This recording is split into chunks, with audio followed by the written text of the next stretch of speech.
PJ Bupati Muara Enim Teddy Ilwansyah, Ketua DPRD Muara Enim Aris HB, dan ratusan pejabat Muspida dan Muspika Muara Enim menghadiri acara mendengarkan pidato kenegaraan Presiden Republik Indonesia pada sidang tahunan MPR RI tahun 2018 dalam rangka HUT RI ke-73 tahun pada Kamis 16 Agustus 2018.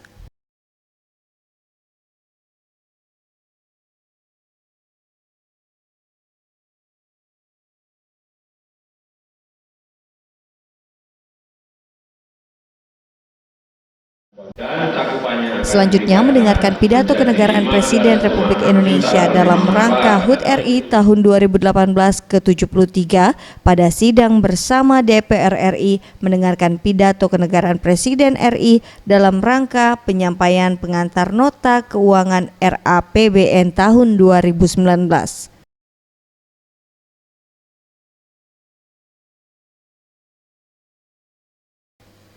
Tim Liputan Sriwijaya TV.